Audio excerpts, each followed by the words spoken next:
It's time for Security Now. Steve Gibson is here. Last week, WhatsApp flipped the switch for encryption for 1 billion users. But how good is WhatsApp encryption? Steve gives us his analysis, plus all the security news next on Security Now. Netcasts you love. From people you trust.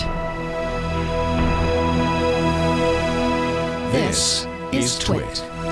Bandwidth for Security Now is provided by CacheFly at CACHEFLY.com. This is Security Now with Steve Gibson, episode 555, recorded April 12th, 2016. WhatsApp encryption.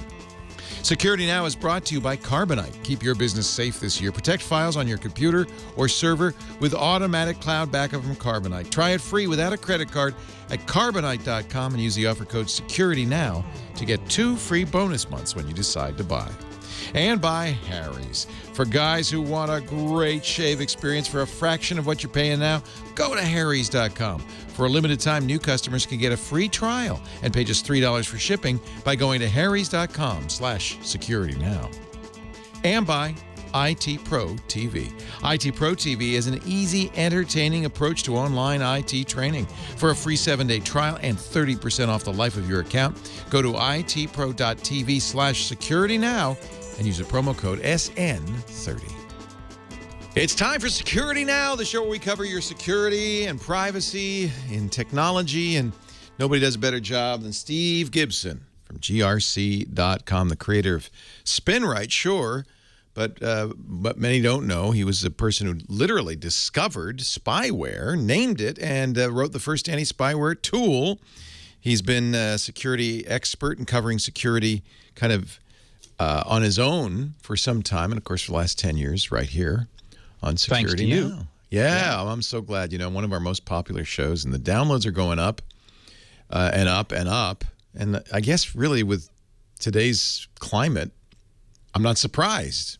Yeah, I mean, it's a mixed blessing. We have a huge show. We're going to talk about the WhatsApp app and its underlying protocol, which has been renamed Signal in order to simplify it, because no one knows how to pronounce the name of the endangered self-healing newt. Axolotl. Exactly. But it's a good name, A, because you can easily get the domain, but B, because that's the newt that as you said, self-healing. When its tail gets bit off, it's a salamander or something. It says, not a problem. No problem. We'll just grow another one. Yep. But the news did drop this morning, as expected, about Badlock, which turns out not to be. Wasn't so bad. Oh, good. We did get we have a draft of the Burr-Feinstein bill that we've been talking about for several weeks and anticipating. News about the country of Hungary going even further than Burr and Feinstein. News on the iPhone FBI hack. Some worrisome news about some innards of Firefox's extension handling architecture. Let's Encrypt gets a huge new supporter with a gazillion domains. 2 weird coincidences.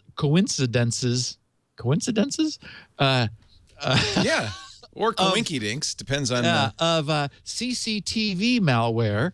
A bunch of ransomware news, an amazing "you're doing it wrong" in the UK involving their power meters, which is shocking. And then we'll talk about WhatsApp. And and there are 2 things that must be done, which are not default if you actually want more than an illusion of security.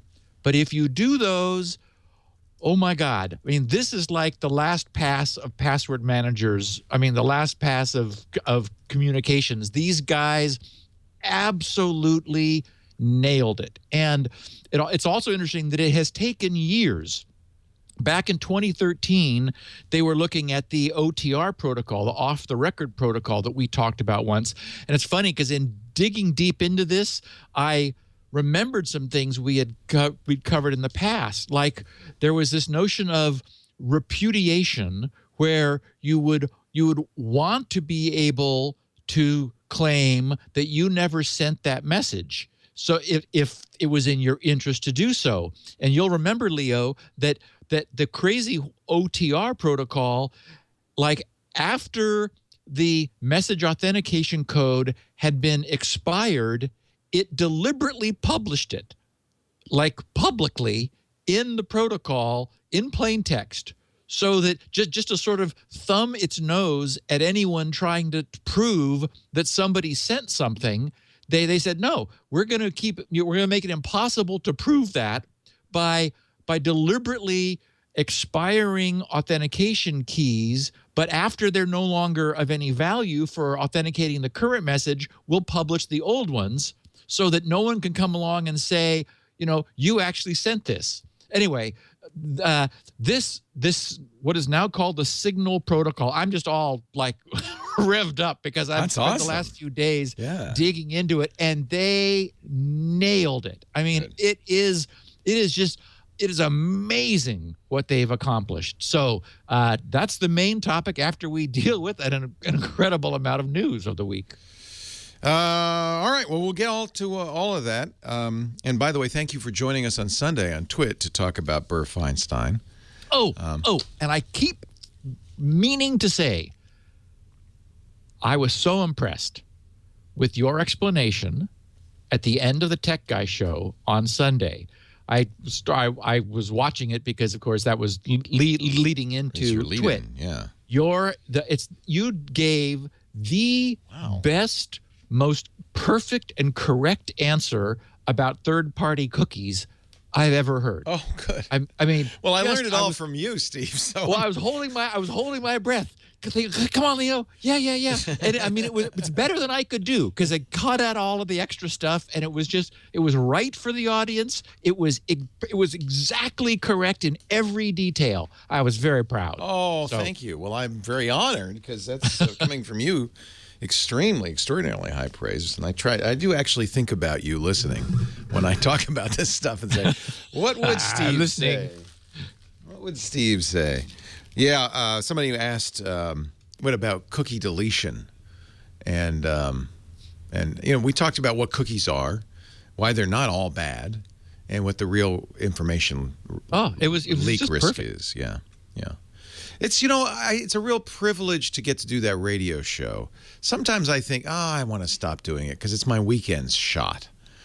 But it's such a privilege to get to talk to normal people and kind of be a conduit from people like you, all of our brilliant experts on the Twit network, to kind of say to it's a million people every weekend, a million people who are normal, relatively people, more not normal, geeks, yes. more normal. More normal. I mean, they are listening to that show, but well, they're a little geeky anyway. But they're also, I figured, like the people who are going to then be asked by their friends and family, well, what does this mean?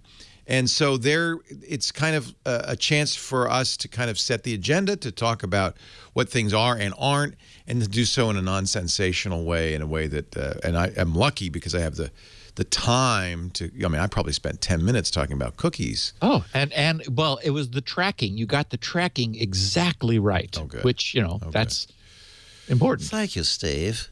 All right. I appreciate it. We're going to take a break and talk more about the latest security news. But first, a word about what many agree is the single most important thing you can do for security: have a good backup. Because stuff happens. Bad stuff happens. You can get ransomware. You could be really, really careful, and you could still get your data encrypted. But good security means having a good backup. That's kind of your last line of defense. And the best backup would be what? Quick pop quiz. It would be automatic, right? Because if you have to remember, it's backup day, Sunday's backup day, no. It should really be continuous. You can't backing up once a week means there's 6 days a week that you could lose. You change a file, it should back up automatically. And here's a really important one, and it's fine to have a backup sitting right next to the computer, but you should absolutely also have an off-site backup. Because that way, if real disaster happens, there's a fire, your business burns down, there's somebody steals your computers and your backup drives, you still have your data. The data is the one thing you can't replace. The stuff you made, your tax information. Here we come, tax time. Your receipts, your emails, your contact list. Somebody called me and said, "Oh, I don't need anything on my computer. There's nothing I need, but my favorites." Well, that's data. That's important data. You spent probably years collecting your internet bookmarks. You gotta back it up if you want to get it back. And Carbonite does it exactly the right way. Automatic, continuous, off-site backup. It's encrypted on the way up. It's encrypted in place. It's available anytime you need it, even before disaster strikes. You can go to Carbonite.com, log into your account. There's your stuff. They have free apps for the smartphones, for tablets that will let you not only see your data, but it's also kind of cloud storage. You can email your data as well. You got to go to Carbonite.com, Carbonite.com right now and check it out. This is a very good time because they still have that 30% off deal. Don't forget to use the offer code SecurityNow and try before you buy. If you use my name, Leo, you'll get 2 months free with purchase. If you sign up now, you get 30% off. More than 1.5 million homes and small businesses trust Carbonite to back their computers. That's 50 billion files restored. And I want to point this out for the Security Now audience. If you go to resources at Carbonite.com and white papers, they have an excellent white paper on, well, actually a ton of them, things about HIPAA compliance and backup and disaster recovery, but the one I want to point you to is their ransomware preparedness and recovery guide. And if you're an IT professional or if you just have data, this is something everybody needs to know. Carbonite.com. Got to back it up to get it back. Do it right with Carbonite. Use the offer code SecurityNow so Steve gets credit for it. And you'll get 2 months free with purchase. You got to back it up to get it back. Do it right with Carbonite. Okay, Steve Areno. So I did want to pay homage to the 555 timer because this is episode 555. Yes. I mentioned it briefly last week, and a number of people sent me some links to a blog. A guy named Ken Sheriff reverse engineers classic ICs, classic integrated circuits. I mean, by that I mean he pops the top off of the lid and then looks at the photomicrograph and works out what the schematic was of the chip. And he's done that both for the later CMOS version of the 555 and for the previous, it's known as the bipolar transistor version. For anyone who's interested, I put the link on at the bottom of the first page of the show notes. I would recommend anyone who's sort of has an interest in engineering. Yeah, there's the page you're showing for the bipolar, the earlier version of the 555 timer. And what was unique about it was that its operation, that is the functionality it provided at the time, was very simple and very easy to understand. And it turned out you could use it as a building block for all kinds of things that you wouldn't have thought of, not just for creating a waveform at a certain frequency, but I mean, you could hook it up to popsicles that you put in your mouth to measure the alkalinity of your saliva. I mean, just bizarre things that were possible. So, and people just kept coming up with new ideas, such that there were entire books written about things you could do with this one little chip. It was a little modest 8-pin dip. It had, power and ground, an output, and then some little I/O lines that are all, were very simple in what it did, but it was just this perfect little building block. And I used it like crazy. Lots of people, even today, are still using them. It still exists because it's just such a perfect little thing to drop in the right place. So for anyone who's interested in a little bit of electricity and electronics, this Ken guy, he's also reverse engineered I think it was the 741. That was the op amp of the day, and a few other circuits. And he does a beautiful walkthrough of the design decisions and how the part works and so forth. So anyway, I did want to note it on this 555th episode of Security Now. And you've mentioned this before, right? This was the question about timing, right? And how important timing was. Or have you not mentioned this before? It feels like you have. I don't know if I've mentioned this. We have talked about timing in other contexts. And why that was a significant computer, technology. Right. Good memory, Leo. We were talking about, in fact, that was a Q&A after we were talking about architectures, was why do all computers have a clock? That is, what is it about a clock? And the answer is it's about synchronization. Right. The idea of things being done stepwise, like step by step, instruction by instruction, fetch and store. Everything is about what happens when, and so you need a clock in order to have a when. I feel like we were also talking about this yesterday. We had James Gosling on. Someone, actually, our friend of the podcast, Simon Zarafa, said that James was talking about the PDP-8s. Oh, that was it? That was his first computer. He cut his teeth on PDP-8s, and he was talking about the instruction set. I brought your name up. I mentioned that your goal was to retire and write an operating system for the PDP-8. We were talking about flipping the switches. You got to watch it. I think you'd really appreciate it. I definitely will. And I mentioned the kit. Monday's triangulation. Yeah, it was yesterday, and I mentioned the kit, and I meant and now are yours powered by Raspberry Pis? Those are not. Those were actually those three are from the 6100 chip, which was a manufactured by Intersil, and it was a PDP-8 on a chip. So, this mini computer refused to die and was so popular that it ended up getting itself integrated on a single chip, the 6100. And Bob, whose last name is escaping me right now, who found a cache of these Intersil PDP-8s. Right. Yeah. He said, I'm gonna give them some lights and switches. And so that's that. But the one you got, the kit, and the kit that I have just a few months ago, that I haven't even opened.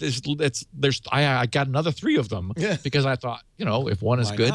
Yeah. Anyway, I haven't even opened the box. I'm ashamed to say, because I just, I've got way too much going on. But I will get to it someday. And that one is powered. That one is basically just an I/O panel for a Raspberry Pi. So it's switches and lights that the Raspberry Pi reads and writes dynamically, and then running in software on the Raspberry Pi is a PDP-8 emulator, which exists in open source. There's something called the SIMH, SIMH project, which has captured all of the classic machines in software emulation for anyone who wants to play, and often still has the OS software and everything else to go along with them. So he was talking about loading the bootloader by flipping the switches on the front, and how the really good guys could go from memory and they'd be ready to go. Because you're doing it all the time. Yeah, you do it all the time. In fact, the first thing you would check when the machine crashed or died was, did the bootloader survive? Because it was up at the very top of memory, and oftentimes it would just stay there, so that you'd be doing other things, and it'd be time to load another paper tape, and it's like, okay, is the bootloader still there, or do I have to put it in again? You would enjoy this. Of course, Gosling, the inventor of Java. Yeah. And it was a great conversation. And I want to make sure people understand that, Java itself is not the Java. It's not the problem. Is not the problem. Right. It was that it got stuck onto the web. It got stuck into browsers as, oh, wouldn't this be neat? And it's like, no, this was not this. This is no. I mean, it's the same problem with Flash. Flash, if it was just not used on the web, it would be fine. It would be a way of animating stuff and doing simple little scripted apps and stuff. But it's when you put something that powerful in a browser so that people you don't know can put their code in it and it runs on your machine, what could possibly go wrong? So yeah, Java, I mean, I've got Java pretty much installed everywhere, but no browser plugins because it is a very nice cross-platform solution. And it's huge in corporations. Even, I mean, today it's not going away. It's a great, it's a powerful state-of-the-art language. So the big reveal, we've been waiting for 2 weeks because this was announced 2 weeks ago as it's going to happen on April 12th. And of course, it occurred to me, wait a minute, that's Tuesday and Microsoft's involved. So that's probably tied into Patch Tuesday. And at 10 o'clock Pacific time, a little after 10, and I set up my my web page change bot to watch for changes at 8:30 this morning because it was expected at 9 o'clock Pacific time. I think it was 1700 UTC, and it was an hour later. And so I jumped on it the moment they updated the Badlock dot. I don't remember whether it was com or org. Anyway, that page, and it's like yawn.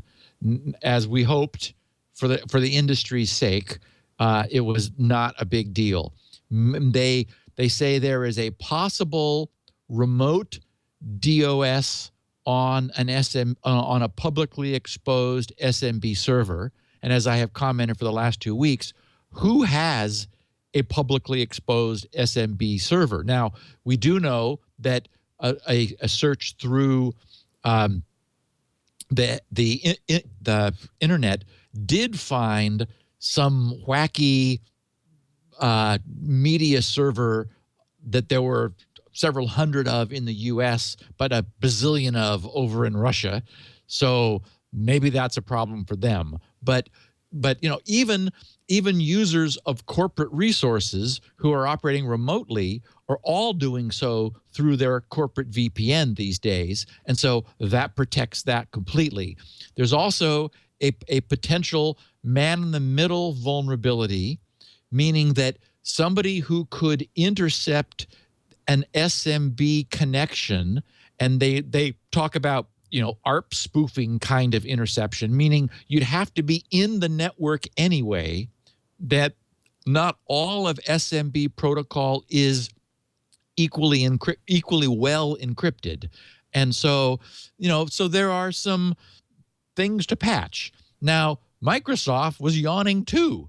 Simon again found the knowledge base article from Microsoft corresponding to this problem. It's almost looks like pi. 314, it starts out, but then it kind of goes off of pi to 8527. 314-8527. And so Microsoft says, this security update resolves a vulnerability in Microsoft Windows. The vulnerability could allow elevation of privilege if an attacker launches a man-in-the-middle attack. An attacker could then force a downgrade of the authentication level of the SAM and LSAD channels and impersonate an authenticated user. This security update, wait for it, is rated important for all supported editions. Kind of important. Important. Kind of a thing. So, maybe really, tomorrow. Just a little bit. Yeah. Sort of important. Unfortunately, these guys, they even acknowledged the Heartbleed folks for and credited them with the style of pre-release hype that they adopted, and tried to create a great logo because everyone thought, oh, Heartbleed had a great logo. So anyway, unfortunately, a great logo doesn't always mean a bad vulnerability. And in this case, it's like, Microsoft says, it's kind of important. If it's like, maybe. So anyway, Badlock, fix it, patch when you want to. But it's difficult to imagine a scenario where any admin would be running around with their hair on fire after learning about it this morning. They couldn't have SMB exposed publicly. No one really can. And internally, well, you're trusting the people on your intranet to, they're typically your employees, presumably. So, but certainly there are some scenarios where you could have an adversary in the connection. So this is good to fix. I'm not saying it's nothing, but it's not nothing like, the last few major, like bash all is bad in every version of Linux ever made, because it turns out we're using that behind the scenes and we didn't know it, or anything like Heartbleed. So yeah, this is not on the same scale. However, what is upsetting is, although it isn't law, and we need to remember that, is Burr-Feinstein. It's not even, it's really just a discussion draft. And apparently another one has surfaced. According to Mother Jones, there's another discussion draft. And do we know how it compares? I haven't heard that. I have it here. I'll have to look. But go ahead. Why don't you talk about, and we'll see if I can. Yeah. So, what the Burr-Feinstein legislation says is, unfortunately, exactly what I was predicting, and that is that on demand, anyone who is encrypting something must provide it in plain text, must have a means to provide it in plain text. They're not legislating the means. They're not requiring a backdoor. They're not weakening encryption. And that's the most important point I want to get through this discussion is that this isn't per se weakening encryption, but by being able to compel decryption, it certainly does weaken privacy. So we need to, I think, I just from a technical standpoint, for this podcast's sake and its listeners, I want to draw a distinction between this notion of encryption technology and encryption policy.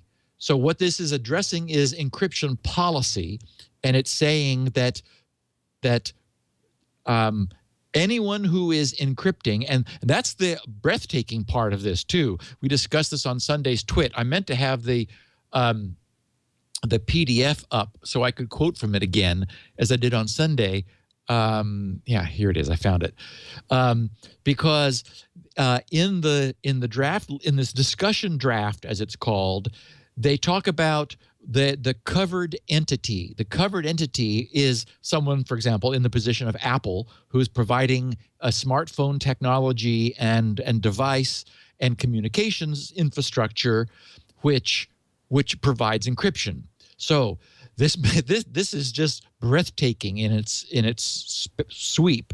They define it formally as the term covered entity means a device manufacturer, a software manufacturer, an electronic communication service, a remote computing service, a provider of wire or electronic communication service, a provider of a remote computing service, or any person who provides a product or method to facilitate a communication or the processing or storage of data. So that last phrase, any person who provides a product or method. I mean, that's the world. I mean, that's everybody. And then the other part that we highlighted on Sunday, which is sort of stomach churning, is they describe this as the main line, the first line, to require the provision of data in an intelligible format to a government pursuant to a court order and for other purposes. So this is under court order, a government, and I was like, what do you mean a government? Like this is a U.S. law, so it's only going to pertain to U.S. entities. Well, it could be a county or city government. That's exactly right.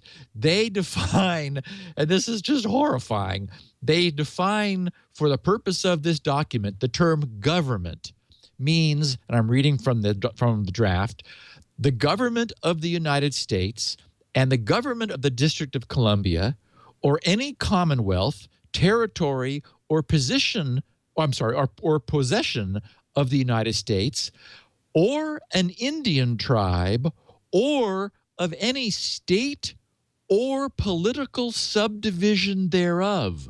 Meaning, and Andy Mayberry can say, "Hey, we want you to decrypt this phone." The mayor who's a subdivision of the county that's a subdivision of the state can say, we want you to, decrypt this for us. So anyway, that's where we are today.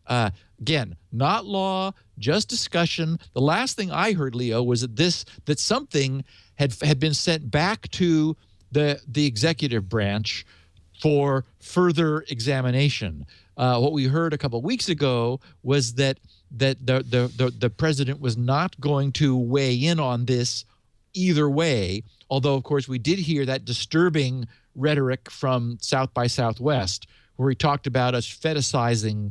Fetishizing.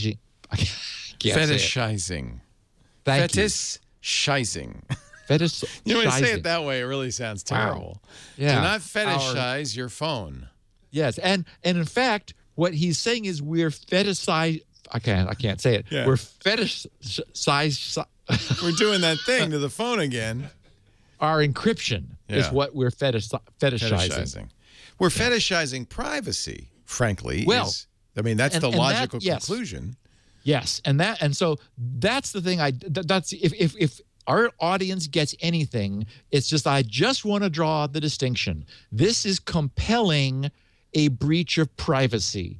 Now, the ivory tower academics go crazy saying there's no way to do that without weakening security. Well, tautologically, that's true. But in fact, as the WhatsApp system is going to demonstrate later in this podcast, which is it is a masterwork of crypto technology, it is absolutely possible if people want to design a system that securely provides that facility for it to be done. People are saying, no, it can't be done. Sorry, it can be done. But the problem is we get that's a distraction. I think we want to stay focused on the policy question, at what level and to what degree are we as a society, in the U.S. at least, going to, decide where this lands? To what degree do we want a government order to allow our privacy to be breached, to be opened, to be decrypted, however you want to put it? That's where we should focus our attention, because the technology can be done if people want it to be done. And so it'll be interesting to see how this goes. We don't know what Obama is going to say. And they haven't even proposed it as a bill. Right. And now, of course, we got a wacky election for the president. I don't know where this even falls along partisan lines. This to me doesn't feel like a partisan issue. Republicans versus Democrats. It feels like way bigger than party and any kind of ideology. This is, it should be bigger.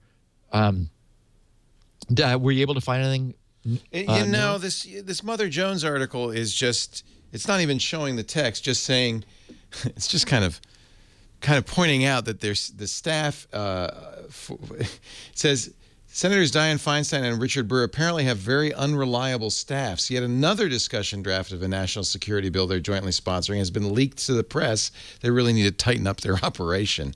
But they don't, it looks, it's just another draft of the same thing, I guess. So, what we see is the intent. What this shows is the intent, which is, and that's, we've seen it in the rhetoric. over on the law enforcement side, where they march out terrorism and child pornography and all of that, and say, how can it be that Apple is encouraging terrorists to use their encryption technology? It's like, oh Lord, okay. Unfortunately, for their argument, so are all of the law-abiding citizens who would like the benefit of this technology for our privacy. So anyway, I do have an acronym or an abbreviation to go with this. Of course, TNO is legend for Trust No One. It occurred to me that the proper abbreviation for the whole discussion that sums it up is DOD, Decryption on Demand. Ah, I like it. Because that's what we're talking about. The idea that yes, the internet is going dark. And you guys had a great discussion after I left the conversation on Sunday's Twit about the metadata, because it is the case that law enforcement is drowning in surveillance technology. I mean, there is more surveillance capability today than there has ever been. I don't know about where you guys live, but any street corner here in Southern California has 4 cameras mounted on every street light pointing, in all directions. And I mean, there's lots of networking going on and all kinds of surveillance. So anyway, I DOD, Decryption on Demand. That's really what this comes down to. Is at what level does a need to rise to in order to force a company to decrypt, if there is any. Maybe we decide as collectively there is no level, that privacy should be absolute. Again, I'm going from the Constitution, which does not guarantee absolute privacy. It just guarantees reasonable privacy against search and seizure, and does use the court system to provide search warrants that allows law enforcement to breach someone's privacy. It seems to me that, again, I'm not an attorney or a constitutional scholar, but I'll be surprised if we don't end up with something like that. And the good news is people are going to go kicking and screaming, but I think we don't have to have a larger loss of security and encryption and privacy than what the law decides we're going to end up with. But this is the U.S. Hungary's government has gone crazy. Mappingmediafreedom.org had an article, which is a good thing because I can't read Hungarian, and they linked to it, and I thought, well, maybe it's English, because sometimes you get lucky. It's like, no, I don't even know what Google Translate would do with this. Anyway, the article in Mapping Media Freedom, the headline was Hungary. Government plans to criminalize the use of encrypted services. So in their translation of the Hungarian news, they wrote, the Hungarian government plans to criminalize the use of applications for encrypted communication. The measure is part of a new anti-terrorism legislation package put forward by the Interior Ministry and was first presented on the 31st of March by Janos Lazar, the minister heading the Prime Minister's office. If the package is implemented in its present form, again, pending legislation, so this isn't law yet, but again, shows intent, anyone caught using encrypted software can be punished by 2 years in prison. The providers would be obliged to ensure access to the content of the encrypted messages, and they would have to provide the identification data of the users as well as the IP address used for registration. Failure to comply qualifies as a misdemeanor and is also punishable with a 2-year prison sentence. The anti-terrorism package also contains provisions regarding an increase of surveillance in public spaces and enables the Interior Ministry to prohibit mass events. Wow. So, yeah, you always get these reactions when there's, because of the refugee crisis in Hungary, you always get these kinds of overreactions. Yeah. It's not a law at this point. Yeah, right. But it says, okay, we're just going to outlaw encryption. Yeah. Can't use it in this country. Crazy. I can see that happening here. Yeah. So there's been additional news coming directly from the mouth of my favorite person. Not me? FBI Director James Comey. And longtime listeners will remember that I had us play his blatant lie to Congress into the podcast a few months before Snowden revealed it to be exactly that, when he was directly asked by a senator on the Intelligence Committee who had sent the list of questions that he would be asked days before, and his staff had vetted them, and he was fully prepared. And he's scratching his head and says, "No, Senator, we are not performing any mass data collection on U.S. citizens, not wittingly." Anyway, yes. He said last Wednesday. It was Clapper, not Comey, I think. Oh, wait. You're right. We got enough nitwits in the intelligence community that Clapper, it's James easy to Clapper. confuse General Clapper. Yes, thank you, Leo. Clapper, yes, Comey. Everything I just said is not this guy. No, Comey said equally stupid things, but he is. Yeah, actually, he's on the same team. Yeah, he's on the same team. Yeah. So he said that the government had purchased, quote, a tool from a private party in order to unlock the iPhone used in, of course, as we know, one of the San Bernardino shooters. Quoting Comey, he said, quote, "The people we bought this from, I know a fair amount about them, and I have a high degree of confidence that they are very good at protecting it, and their motivations align with ours." I hope they're better than the FBI is. Well, yeah, and it seems to me their motivations are commercial. Yeah, they're not aligned at all. Exactly.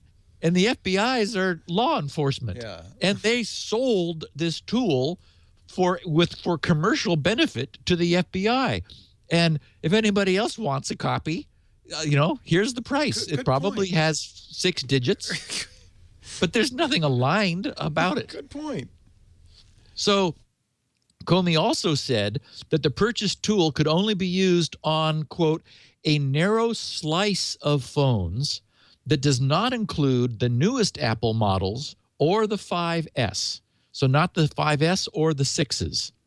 Comey said the government was currently considering whether to tell Apple how it pulled off the hack. He said, quote, "We tell Apple, then they're going to fix it. Then we're back where we started from. We may end up there. We just haven't decided yet." Well, and isn't it nice to have all the cards in your hand? Anyway, so, while that doesn't exactly confirm how the hack work, some of the reporting wrote that the distinction being drawn here may suggest that it's specifically the lack of the secure enclave on the iPhone 5C's that makes sense. A6, yes, the A6 system on a chip that renders the phone vulnerable. And then, of course, we got the secure enclave with the A7 SoC appearing in the 5S and subsequent phones, which does make sense. I did see just this morning and didn't have a chance. It was on the right-hand column of the Hacker News that a company was claiming they were closing in on a hack for the 6, but closing in is way different than having it. So, you either, you don't have it until you do. So it's not clear what closing in means, but, except for their marketing. Some disturbing news about my favorite browser. a beautiful piece of reverse engineering was done on the architecture of the Firefox add-in ecosystem. And the chilling phrase, when I read it, I said, oh, no.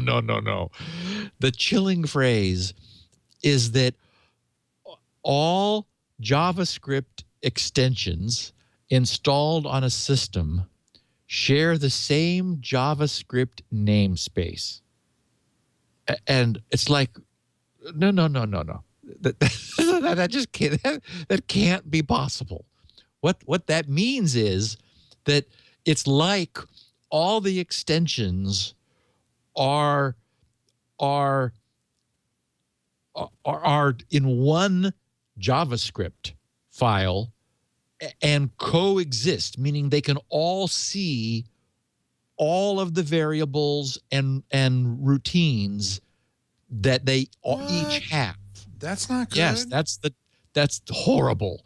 And now the JavaScript namespace has always been a problem. It's one of these things that where JavaScript has outgrown itself, so that there's for example there's a book called Closure, which is one of the techniques that there's a way that you can wrap a mature JavaScript applications with many different methods inside one big method that contains them all in order specifically to create a hidden namespace.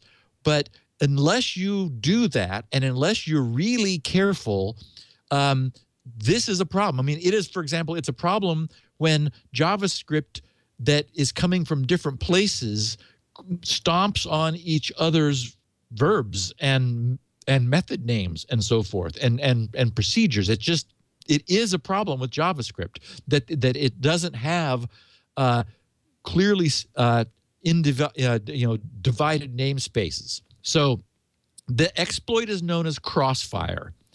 And for example, NoScript and NoScript it numbers among the top 10 most popular Firefox add-ons, and 9 of the top 10, including NoScript, are vulnerable to this kind of exploitation. Quoting from this white paper, and I've got links to it in the show notes, the researcher wrote, despite the abundance of research focusing on the security of browser extensions in isolation, to the best of our knowledge, the possible interactions between multiple browser extensions have not been well defined from a security perspective. In particular, the Firefox extension architecture allows all JavaScript extensions installed on a system to share the same JavaScript namespace, hence making it possible for an extension to invoke the functionality or modify the state of others. This problem has long been recognized as a namespace pollution problem that can introduce errors if multiple extensions define identical global names. However, its impact on security has not been studied so far. So these guys did that. Now, of the top 10 most popular extensions, number 1 is Adblock Plus, and they could find no problem there. But Video Download Helper, they found 13 different problems. Firebug 1, NoScript 7, Down Them All 19, Grease Monkey 20, Web of Trust was the maximum at 34. Flash Video Down had 5. Flash Got Mass Down had 8. And Down YouTube Videos had 2. So those are the top 10. 9 of those had one or more, in some cases 34 different problems. The Mozilla people responded and they said, yeah, we're well, this is a problem. Yeah, we know about and that, yeah. As we talked about a couple of weeks ago, Firefox wasn't attacked during the most recent competition Pwn-to-own. Yeah, exactly, pwn-to-own, because it's like it's regarded as a soft target. Now, for this to be exploited, you would, and what they did, they have some proof of concept. You need to get a malicious extension into the browser. Mozilla has both automated and human extension verification, extension auditing. So they have an automated process that looks for API usage, and then somebody reads through it. Well, we know that both are prone to failure. We've discussed both the failure modes of both of those problems at various times in the last couple of years. So what happens is, because it's possible for the malicious extension to maliciously commandeer functionality in another extension, the malicious extension itself doesn't have to have the obvious ability to do anything wrong, because unfortunately what these people are not checking for is cross-extension access. That is, this kind of cross-extension accessibility due, unfortunately, to this common Java namespace collision. And you probably remember this about 7 years ago, that the NoScript guy used this to modify AdBlock Plus to whitelist NoScript in AdBlock Plus. Do you remember that? Right. I don't know if you remember that. There's a whole apology on his blog. Dear, I'm sorry. I shouldn't have done this. I will regret it forever. This was 7 years ago. Yeah, Giorgio. Yeah. And which may explain why AdBlock Plus is on the list as having no exploitability. I have a feeling they hardened themselves against this. Exactly. Right? They put themselves, they wrapped themselves up so nobody can have access to their stuff from the outside. I bet you're right, Leo. Yeah. I bet that's why they are the one exception, is they like, okay, no. Nope. I mean, and I have to say, it can be a real nightmare. Like I said, there's a book on closure, which is, I mean, the main way this is done in JavaScript, because it's like it makes Lisp look easy by comparison. Actually, there are some similarities. Yeah, closures from Lisp. That's a Lisp technique, widely used Lisp technique. Yeah. So anyway, I don't think this is. I mean, I'm not leaving Firefox. I'm looking for. I hope there's the resources available to re-architect it. As we said a couple weeks ago when we were talking about pwn-to-own, they really do need. It's time to say, okay, time to restart. It's because Microsoft bit the bullet and abandoned their IE code base and started over, like from scratch. I mean, imagine if you could do that now, knowing today what we know, versus still having IE6 code lingering in IE11 and it causing problems. Just, it would be current standards. It would do everything right. You would have a team trained up on security. I mean, anyone writing a browser today, security is number one.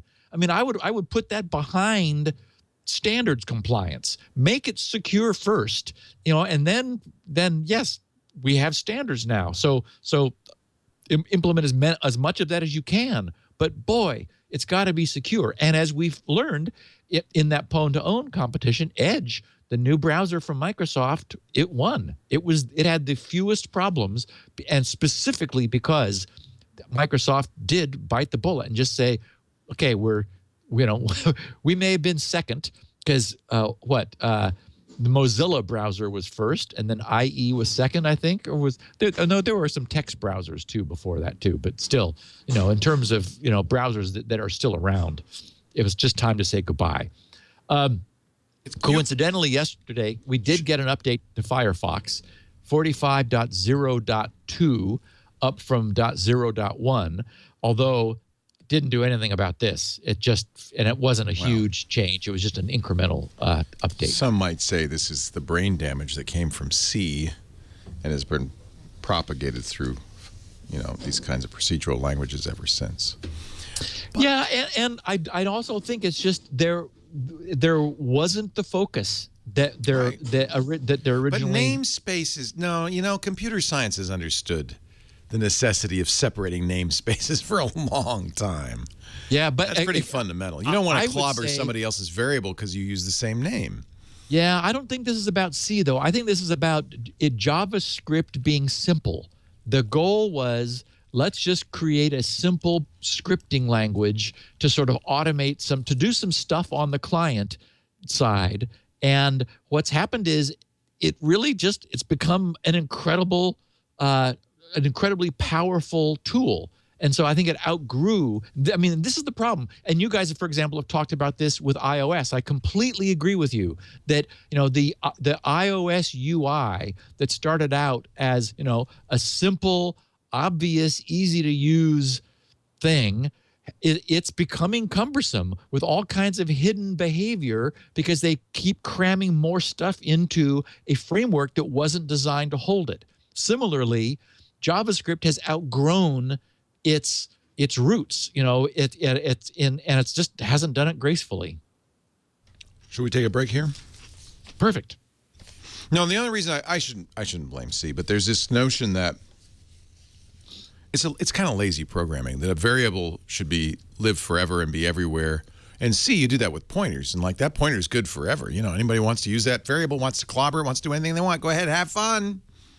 And that's just a recipe for disaster. I think we're smartening up, but for a long time, our understanding of language, that is computer language, right, way more mature than it was decades ago. It's kind of like like Go Sub. It's convenient, but not spaghetti. Yeah, don't do it. Spaghetti. Where?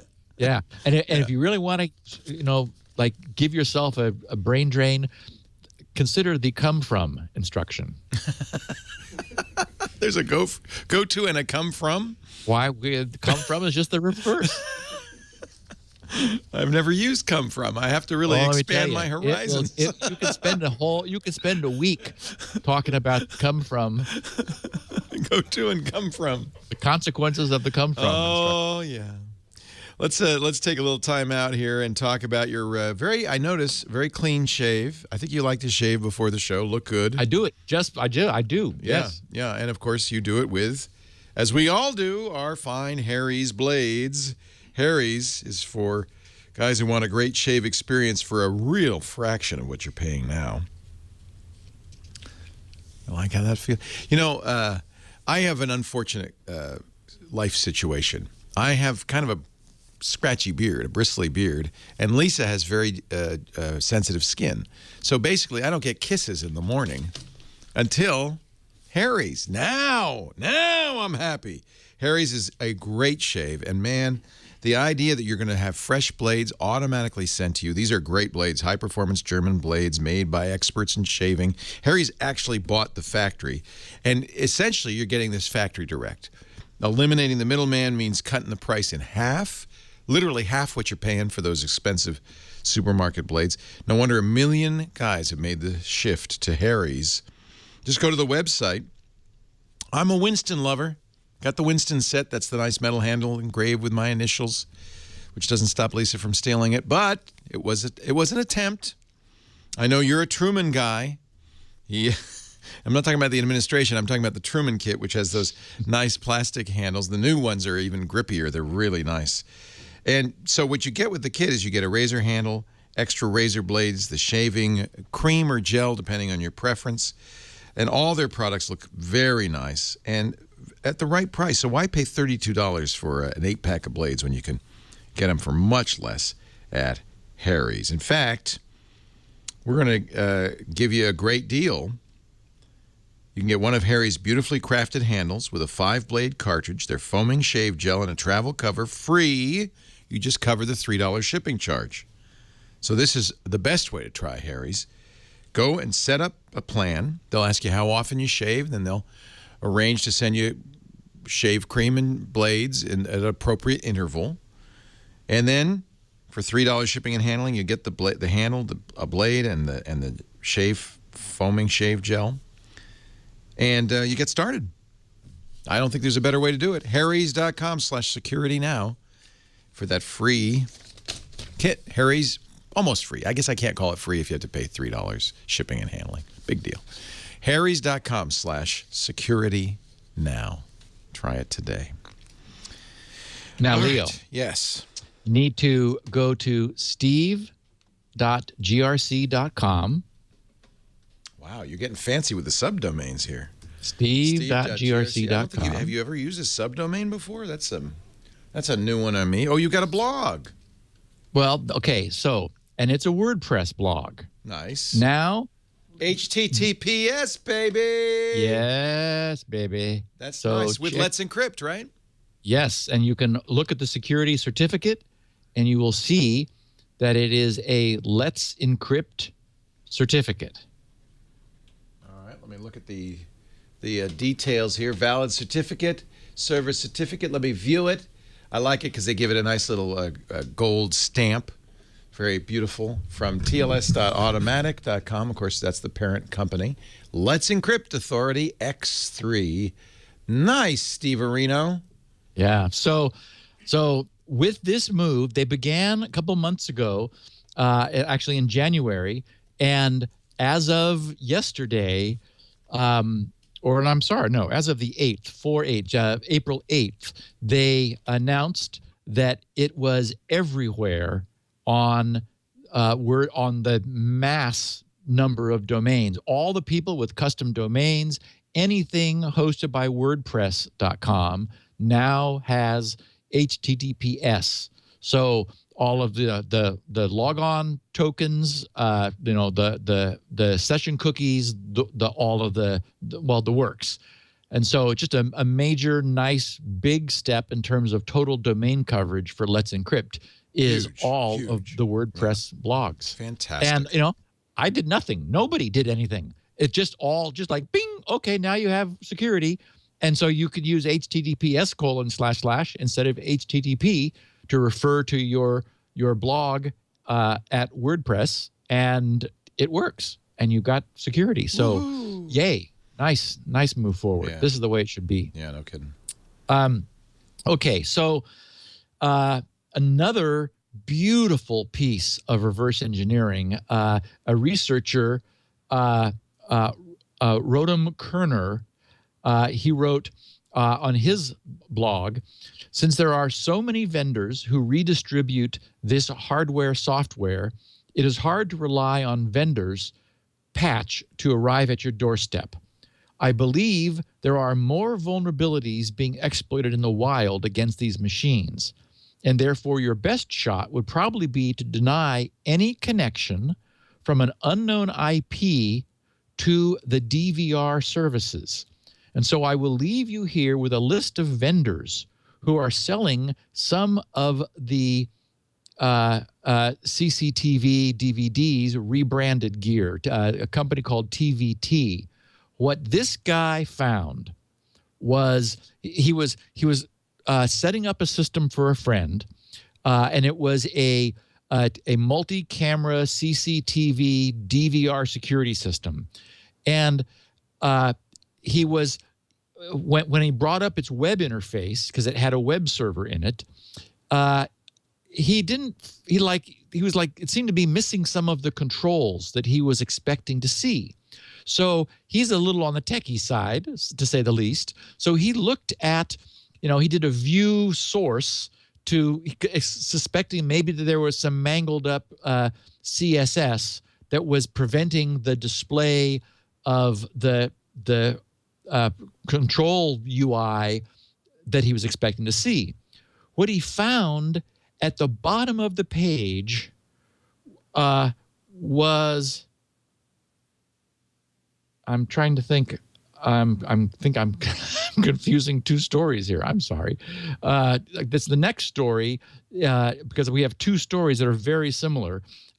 This first guy found some malicious code in the firmware of this commercial DVR system, which enabled remote code execution. And this wasn't obviously malicious, but it was at least a mistake. And he did a search on the net because this device opens port 81 and also 8000. And he found, using Shodan, more than 30,000 of these systems exposed publicly. So thus his advice to limit the exposure with a firewall to known IPs. So there are 30,000 of these commercial CCTV DVRs, and looking at them, I mean, he has an example of looking out the camera of some store, which is completely visible now thanks to this vulnerability. What it turns out is that there are so many of these because the 70 different brands are all the same device. There is a single Chinese company, this TVT, that produces a white labeled generic solution, and 70 different companies slap their own name on it and resell it under their own brand. They're all the same device, and they all have the same firmware and thus the same vulnerability. So anyway, there's really no takeaway for our listeners except that anyone who is using these systems where it's like, oh, yeah, we have, username and password, log on anywhere from the internet and you can get access. That's probably insufficient security.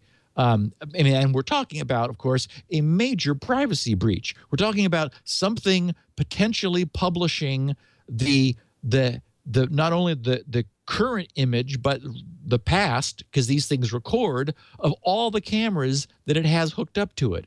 The argument has been made in some of the coverage of this that this is now the way criminals are casing that the organizations and retailers that they want to attack before, I mean, in the physical world that they want to break into, is they just sit there and monitor that company's CCTVs to look at protocols and procedures and how things operate, and where the manager puts the keys when he's through using them, and so forth.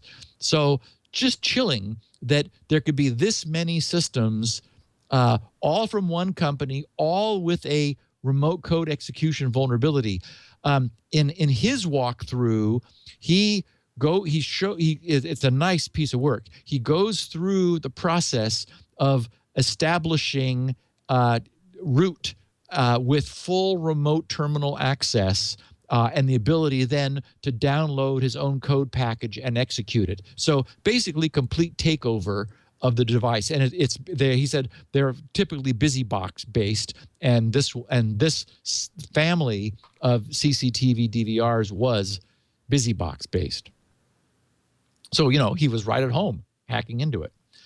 The other story is the one where someone was setting up a system for a friend, which he purchased from Amazon. And so the headlines were, "Beware, even things on Amazon come with embedded malware." Now, the link to the Amazon device shows product no longer available. So Amazon quickly said, whoops, and took it off the market. I was curious to see what it would cost, because these things are not inexpensive. But so he wrote, I needed a simple setup of, he said, I needed a simple set of good outdoor surveillance cameras for a friend's home.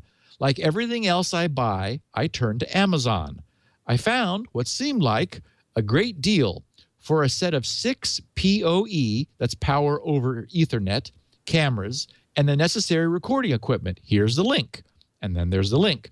He says, when trying to get the cameras to work on my friend's machine, I simply logged into the admin webpage and went to configure it. First of all, something seemed a bit off. The interface showed the camera feed, but none of the normal controls or settings were available. Being one of those guys who assumes bad CSS, I went ahead and opened up developer tools. Maybe a bad style sheet or style was hiding the options I needed. Instead, what I found tucked at the bottom of the body tag was an iframe linking to a very strange-looking host name, www.brenz, brenz.pl, a well-known malware distribution domain.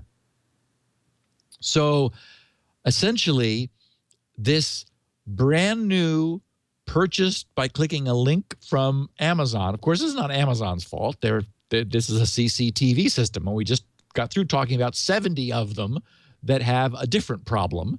This one, for whatever reason, how it got in there, we don't know, but there is just an innocuous-looking iframe, which, of course, is embedding a fetch of whatever this brenz.pl wants to place in the frame.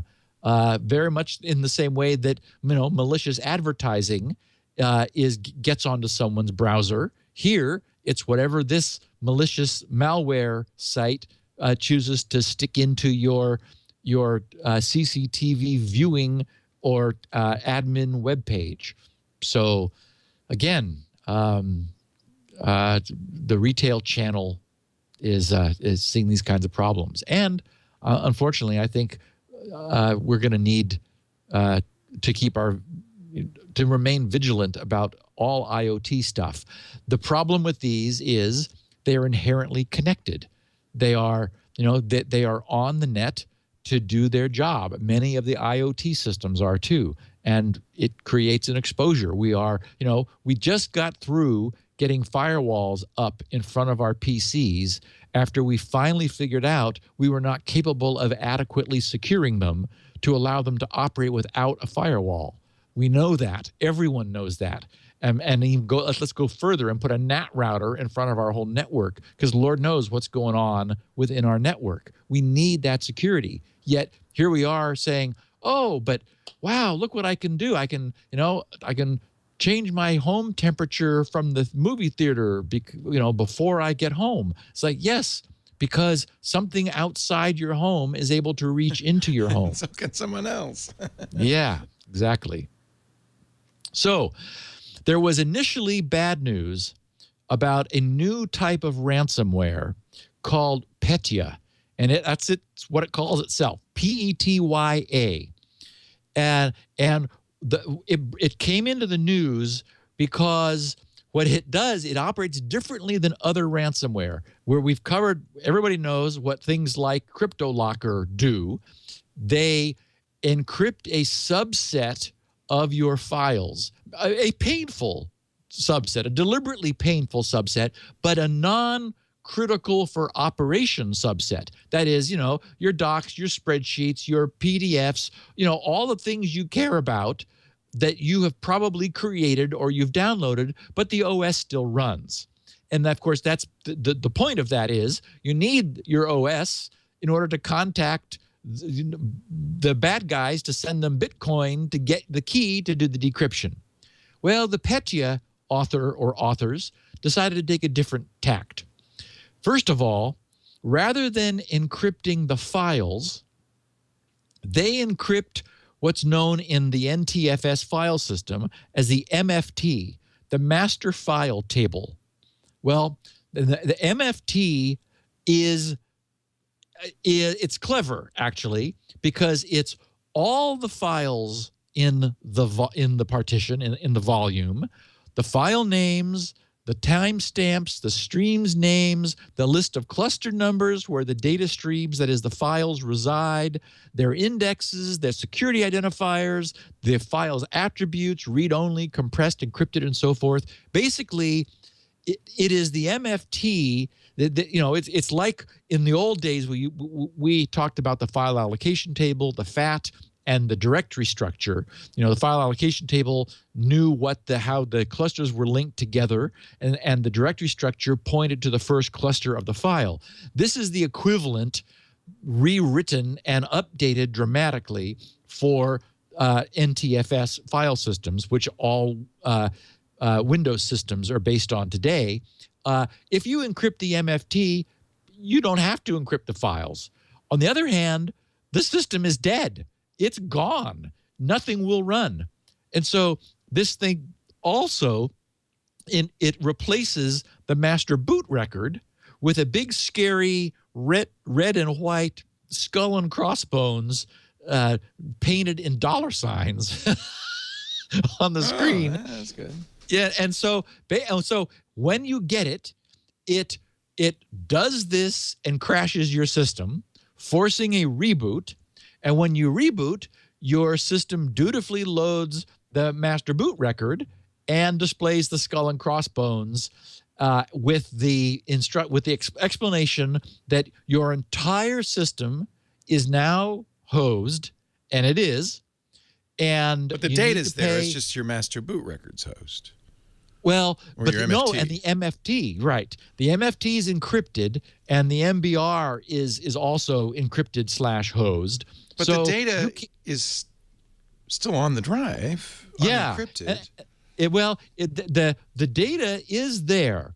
On the other hand, it's difficult to get to. It wouldn't be impossible without the master file table, but it would still be difficult, you need because a scanner that would go and look at every sector. Right. And remember, we no longer defrag our drives, and they actually do get fragmented over time. So although NTFS is a more mature fragmentation minimizing system, it doesn't eliminate it at all. So after, a venerable drive that's, been upgraded from 7 to 8 to 8.1 now to 10, and it's been around for a long time, and that's an old NTFS partition. Oh boy, I mean, you'd have a hard time piecing that thing back together again. So they made a mistake. A few days after this all hit, this news hit on around April Fool's Day.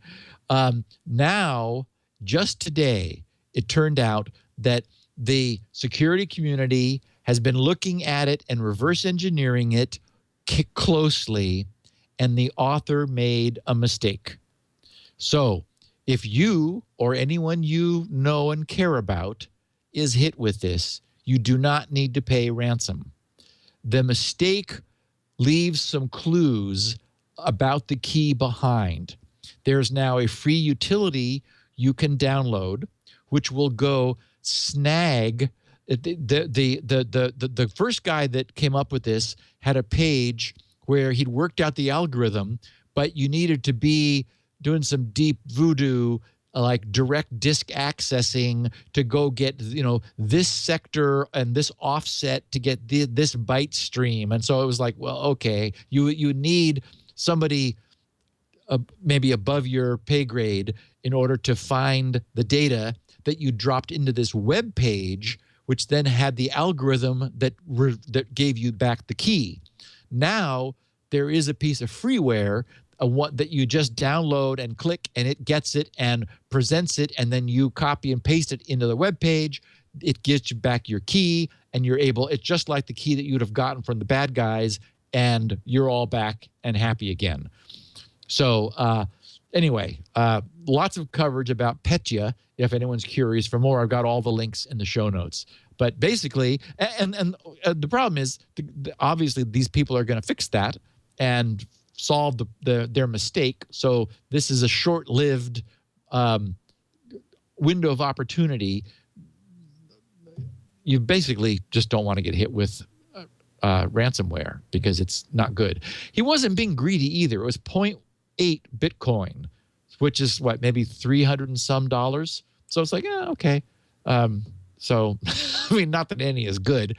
Speaking of which, we have some statistics on ransomware. Just last year, about $24 million was paid to ransomware criminals. That is, these guys just in 2015 made $24 million. And it's pretty much all profit because they have a low-cost delivery infrastructure, unfortunately.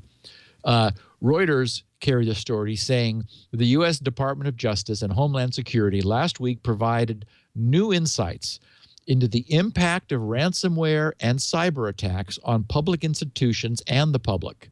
The DOJ revealed that the Internet Crime Complaints Center, the IC3, had received nearly 7,700 public complaints. I don't know what good it does to complain to the ICCC. It's too late. Anyway, 7,700 public complaints regarding ransomware since 2005. Okay, so that's going back 11 years.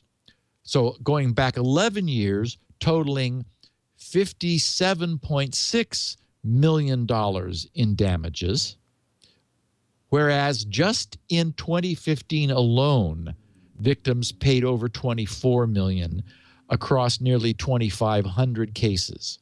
So what we're seeing is it was 57.6 in 11 years, but almost half of that just in the one previous year. So it's on the rise. And of course, for a while we were just talking about, what was it? CryptoLocker. Now it's the ransomware of the day, unfortunately, because it pays. And also, unfortunately, we were right in predicting that this was what was going to happen, because the moment this appeared, we said, uh-oh, this is really bad, because these guys are going to make a lot of money, and therefore we're going to get more of it. And speaking of getting more of it and of ransomware, Adobe just rushed out an emergency flash update, because it turns out that there was a 0-day flash exploit apparently only affecting Windows 10's browser's flash plugin in a way that was being abused by these ransomware guys. Sophos wrote, the bug allows an attacker to send booby-trapped content to Windows 10's browser's flash plugin in such a way that the browser will not only crash, but also hand over control to the attacker in the process. Adobe claims that the latest in-the-wild exploits were only targeting Windows 10 users. It would be wise for Flash fans. Isn't that an oxymoron? Well, who's a fan of Flash? Exactly. To update the software immediately, or just remove it. Get rid of it. Yes, please. Why is anybody making a browser that doesn't automatically update Flash for you? Right. Edge does, I'm sure. So they must be talking about the plugin for IE 11 or something. Well, no, what it was this was before it was known. Oh. So Windows 10, it was only targeting Windows 10, and for whatever reason, for maybe other aspects of the environment, and it was a 0-day. So this was found in the wild, and Adobe then did immediately update and no doubt provide the patches to Microsoft to push out through their own browser update mechanism, and presumably Chrome and so forth too. Okay, so this is crazy. Okay. These people are not listening to this podcast. So this is our seriously, boy, are you doing it wrong. In this case, this is an instance where the spooks, as the Inquirer call them, over in the UK, that is, their intelligence services, the GCHQ, intervened to prevent a catastrophically insecure UK smart meter plan. The Inquirer's story goes, intelligence agency GCHQ has intervened in the rollout of smart meters to demand better encryption to protect UK electricity and gas supplies. The GCHQ barged in after they saw the plans and realized, okay, everybody get a grip on the wheel, take a deep breath. Leo, center yourself over your ball. Realized that power companies were proposing to use, I can hardly read this, a single decryption key for communications to the 53 million smart meters that will have, and smart should be in quotes, that will eventually be installed in the UK. The agency was concerned that the glaring security weakness could enable hackers, once they'd cracked the key, to gain access to the network and potentially wreak havoc by shutting down meters en masse, causing power surges across the network. The security flaws would have been particularly catastrophic as the UK's, as the Inquirer describes it, Rolls-Royce, as in unnecessarily expensive, smart metering system doesn't just automate meter reading, it enables power companies to engage in power management and even to cut people off remotely if they haven't paid the bills. A telecom industry veteran, Nick Hunn, who is the director of Y4 Consulting, told the Inquirer's sister publication, Computing, 15 months ago that the system designed by the utilities and metering industries was fiendishly complicating. Nick said, too many cooks have ratcheted up the technical complexity to the point where it is no longer fit for purpose. As a result, it's lining up to be the next major government IT disaster. So, unfortunately, we're only going to make it more complicated, but it sure is apparently not only overcomplicated, but still not complicated enough. Now, imagine one master key for 53 million smart meters. What could possibly go wrong? It's just so complicated because to have a different password for every device. I think we should just have one. As we know, oh yeah, exactly. As we know, in order for it to work, it must decrypt the key. So anybody reverse engineers one of the 53 million smart meters and captures the key and now has access to the entire grid. Unbelievable. One key for them all, to rule them all. Wow. Fortunately, that won't happen, but it does sound like it's a nightmare. And as we were, as our telecom industry veteran Nick noted, talking about it being fiendishly complicated, complexity is the bane of security. If it isn't really simple so that you can look at it and say, yes, this is secure, then throw it away and start over. So a bit of miscellaneous goodies. Hover is my choice. Congratulations. Good registrar. choice. Yeah. It was the overwhelming favorite among our listeners, and not only because the power Hover of is advertising. Not only because Hover is a past sponsor, and I am completely sold. In fact, when I go back, and look at GoDaddy, I think, what was I thinking? Yeah.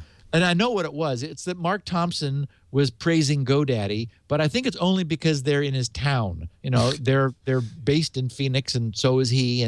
And I should have used better sense. The good news is I only had, actually, I was only in the process of the painful transfer, doing a test transfer of some domains I don't use. That did go through, and it was Network Solutions being deliberately foot dragging. I mean, they used every possible day of their week, 3 days and then 4 days they could to delay the transfer. Anyway, I'm so happy with Hover. I'm set up there. I am very impressed. So first of all, to our listeners who tweeted, and also the mailbag was full of suggestions of the same. People saying Hover, Hover, Hover, Hover. Namecheap came up a lot. Everybody has their favorite registrar, but the overwhelming majority were people who said, just use Hover and you won't regret it. And I don't. So thank you for that. I also wanted to note that Friday night, before I quit for the week, I pushed out a major update to Never 10. Oh. Yes, it is now version 1.3. And what I would ask is, it's kind of important that everybody who used a previous version run it just once, because I was sure that I observed behavior of Windows, get Windows 10, the GWX components themselves proactively deleting the pre-Win 10 download blob that in many cases may have been downloaded into people's machines. But I was never able to recreate that behavior despite extensively trying. So then I started worrying, okay, maybe it's, I don't know, I can't explain it. I'm sure it disappeared. But the long-standing disk cleanup tool, which is called cleanmgr.exe, it does provide the option itself. If you select the clean Windows system files option, it goes away and then comes back with a bunch more checkboxes, and right in there is like Windows upgrade pre-download. I mean, they call it that themselves. So it might have been operator error where I discovered that, and I was playing with that, and it did what it said it was going to do. And then I thought, oh, look, GWX deleted the blob. Anyway, the blob is 6.5 gigabytes. What? I mean, it's massive on a and this was on a Win 8.1 test machine of mine, X64. So 64-bit, 8.1. It downloads about 3 or so, and then it expands it to 6.5. And it took me, frankly, quite a while to root that all out. It's an entire tree of more than 19,000 files and folders with bizarre privileges and ownership by the trusted installer. And anyway, the point is 1.3 knows about it and takes responsibility for it. It shows it to you and gives you a one-click delete. So it may very well be that if you'd been like saying no, no, no, no to Windows or to Microsoft and their components until you got Never 10, which stopped all of that nonsense, that 6.5 or whatever blob could still be there. So I feel badly about that. So I created 1.3 to fix that. So if you run 1.3, it'll just either it won't show you anything, which means you don't have the problem, or it'll show you in those 2 lines below the main little readout screen the exact byte count and object count. You can see screenshots. I have updated new screenshots on the Never 10 page where it shows you how many there are. And if you press the delete them or remove them button, then you watch them down count back down to 0. as it scrubs your system of all of that stuff. And the second new feature was much asked for among our enterprise listeners, and that is full command line switch control. Many of our corporate and enterprise listeners wanted to use this, wanted to deploy it essentially at login time in their login scripts, which requires they wanted it just to be done silently. And so 1.3 gives you a mature command line vocabulary that allows you to put any combination of 4 different, or I think it's 5 actually, different verbs behind the invocation of the exe, and it'll do whatever you tell it to on any machine silently. So a nice little update. I'm done with it. It's been a big hit. I think we're at north of 150,000 downloads now. But I would ask people who ran earlier versions, just run this. You can of course delete it after you're done. Just make sure that it didn't leave a big berg behind, because I told people it wouldn't, and now 1.3 will at least let you know if it's there. Also, one of the healthy sleep formula ingredients, Seraphos, is completely gone from the world. Unfortunately, and apparently thanks forever. Thanks to, well, okay. So here's what happened. It first sold out. Did they mine it out of? Is it all used up? Well, our listeners did. It first dried up at Amazon and iHerb, which are the two that I was linking to. And so people started sending me notes saying, Steve, can't find it anywhere. So I went over to Life Extension, and they still had it. So I made sure I had my own supply. Sorry, but you know, I got to keep doing jonesing here. My God, got to keep doing the research, and also Swanson Vitamins had some, and so I posted that news on the page and tweeted it, and those immediately dried up. So now there's no more anywhere that anyone knows about. So I contacted the guys that make it, and I said, hey, what's going on? And they said, well, we don't know what happened, but it all dried up at retail. I say, well, yeah, I know what happened, but why isn't there more? And they said, we have an improved version, which we're about 2 or 3 weeks away from having stock on. And we thought we had plenty at the rate they were selling, but something happened that suddenly made them for some reason, everyone wants it now. Yeah. So for a couple of weeks, we're out of stock. Now, anyway, so what happens is I found someone posted in the GRC Health News group. He wrote, looks like Steve's HSF popularity has depleted the stock of Seraphos. I can't seem to find it anywhere. I'm going to run out in a couple days, and I don't want to miss a night of good sleep. I had forgotten what it was like to sleep through the night, and I'm not willing to go back. Anyone know of an alternative source online? Unfortunately, I don't think there is one. The good news is they are saying they expect to they didn't have an exact ETA late last week, but they expected to have at least an ETA soon. So I'll be checking back, and I will update on the HSF page when I have any better idea, and when they do, of when they'll get stock back.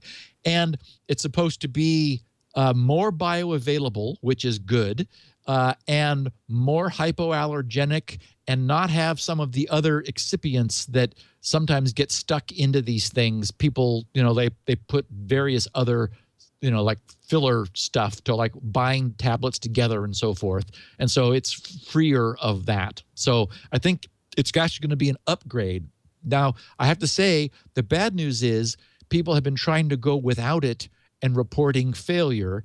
And it is probably the key ingredient of the formula. And in fact, I'm right now working on a new version with fewer ingredients. I'm down to 4, and it's working really well. I'm going to try to get rid of another one tonight. So it requires taking more of fewer things, which I think is an improvement for a number of reasons. But anyway, I will cover that on the page when I have some definite answers. Two more things. There was an amazing article written in The Guardian, which I tweeted about.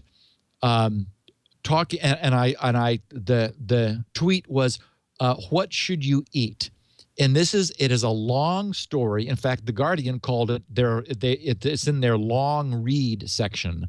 I created a bit.ly link for it, bit.ly/SN-sugar. And it is a really nice, accurate, as far as I could see, sort of summary of the history of the nutrition misinformation that we have received and why and how it was so wrong for so long. So I got a lot of very positive feedback from people after tweeting it earlier last week. So I wanted to share it with our audience. bit.ly/SN-sugar. Really worth the read. And finally, Peter Hamilton did it to me again. He suckered me in to a series that he hasn't finished writing yet. My review that I posted on Amazon, because the Kindle popped up and said, "Hi, you just finished. Would you like to write a review?" And I said, "Actually, I would." So I wrote, "Okay, I admit it. I'm a complete sucker for Hamilton's work. I've read everything he's written, and not just once. Before you read this, you must read the Void trilogy. And before you read that, you must read the Pandora's Star and Judas Unchained pair. And really, the absolute best place to start would be with Fallen Dragon. I envy anyone who has these amazing pieces of truly wonderful space opera ahead of them. As for this work, I never believe that anything I read of Hamilton's will be able to live up to everything he has already done. How could it possibly? And then it does. This does. You will love it. I guarantee it." And so that was The Abyss Beyond Dreams. I just queued it up on my Audible because it's been sitting there. I bought it some months ago when you first talked about it. I did exactly the same thing. And I read one night when the formula was not working, because I was doing what I call one of my negative tests. That's where I kind of think it's going to fail. That, actually, yeah. Yep. The Abyss Beyond Dreams. Yeah, I'm there right now. The good news is, for anyone who doesn't want to wait, the second one is due out mid-September. Yeah, that's one of the reasons I didn't start it, because it's a trilogy and it's only book one. And it's like, remember, Pandora's Star left us like, oh my God, what's going to happen? Yeah. The good news is this doesn't.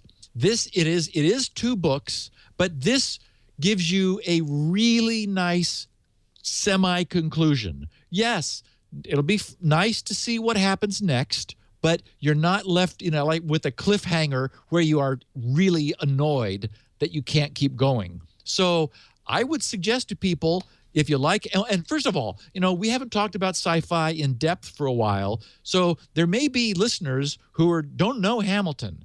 So Fallen Dragon it's a standalone, fabulous, perfect place to start with your introduction to Hamilton. And remember that I do have a PDF that is sort of my reading list, and that's bit.ly/SN-sci-fi, or maybe there's no hyphen. SCIFI, either with or without a hyphen, or maybe it's SG. Anyway, I'm sorry. I think it might be SG Sci-Fi. I think it's SG Sci-Fi, which will get you a reading list of Hamilton stuff. Who is, awesome. Is up there among our favorite authors. Really great. And lastly, since this podcast has got so much material to cover, I wasn't going to do a long Spinrite diatribe. I just wanted to say I saw a nice tweet from Stuart Carroll. Public tweet. He said, after hearing about Spinrite on Security Now, for so long. I tried it yesterday, and it brought my media drive back from the dead. Thanks, SGGRC. And Stuart, thanks for sharing your news. Well, that was easy. Yeah. It does that, by the way. It drives back from the dead for anyone who's curious. Yeah, let's take a break, and we'll talk a little bit about the topic du jour, which is the. I got 20 minutes to do WhatsApp. Enough time to do WhatsApp's encryption. That's all right. Perfect. Of course, our show today brought to you, as it has been for some months, more than a year really, by IT Pro TV. We know a lot of you are interested in IT. Maybe some of you are working in IT.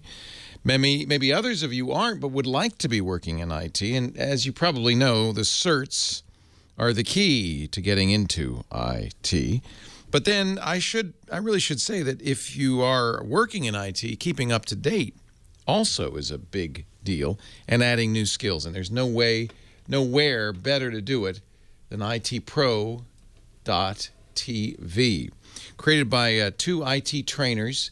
They saw what we were doing here in the Twit, and they were fans of the Tech TV days. And so they said, I think we should do something similar. So they stream live great content about IT, and they now have 1,000 hours of content in their library. They're always adding new courses. I'm just looking at the schedule this week. Certified Cloud Security Professional. That's in Studio 1. Studio 2 is doing SharePoint. They'll be doing that all week. You can make it a free account and watch live, by the way, Monday through Friday, 9 to 5 Eastern Time. But I think you might want to join. They cover everything, and you can watch it anywhere on your Chromecast, on your Roku, your Fire TV, your Apple TV, of course, your tablets and your laptops, and even your phone. Course topics include CCNP Security, Certified Cloud Security Professional, Microsoft Server 2016, MCSE, AWS, Ethical Hacking, and on and on and on. If you go visit itpro.tv/security now, take a look at their course list. It's incredible. You also get their virtual machine labs with 100 step-by-step labs. The Transcender practice exams, that's worth $109. Transcripts, so you can follow from start to finish or jump exactly to the section you're studying up for. And you pay one low monthly fee, or if you pay all year, it's even lower. Starts at $57 a month, $570 for a year, but I've got a special trial offer just for you. Go to itpro.tv/security now and use the code SN30, and you'll take 30% off your account. That brings it down to $400 for the entire year, $399, $40 a month if you go month to month. By the way, you might want to sign up for a year because then you can download the content and watch offline too. You get full access to show-specific chat rooms so you can communicate and ask questions during the live shows. They do Q&A sessions. They're like study groups, and on and on and on. Corporate group pricing is available. Remember, itpro.tv/security now. And I want you to use the offer code SN30. You'll get a 7-day trial free. You'll get 30% off for life. And, of course, it's easy to cancel anytime. But I don't think you're going to want to. itpro.tv/security now. Give it a try. They're great. We love them. Tim and Don and the whole gang there. And they do such a great job. Sign up right now. Get going on your search. So, yes, sir. So, of course, the big news is the announcement from Open Whisper Systems that they had finished integrating their communications technology into WhatsApp across all platforms.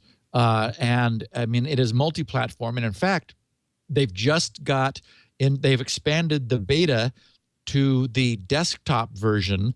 It's been in limited beta for a while. It's now available in open beta. So anybody who wants to get the WhatsApp app for their desktop, they now in their photo on the announcement, they show it on a Mac. So I didn't have a chance to dig into which desktops it's supported on, but at least the Mac. So we've sort of been talking about Open Whisper Systems, and of course Moxie has been on a topic and aspect of the podcast. As has his hair. as has his hair, and the fact that he likes to sail for a long time. Text Secure was the name of an earlier messaging app that they had created, and then there was Red Phone that they had, and then there was Circle, and there have been different efforts. They've also been moving this forward over time. At one point, they looked at off the record, the OTR protocol, which we've talked about in the past. There was a nice web browser implementation of OTR, which provided encrypted point-to-point communications. But there were some problems with the way it worked because it really needed to be online communications. It required a real-time interaction between the endpoints for the exchange of keys.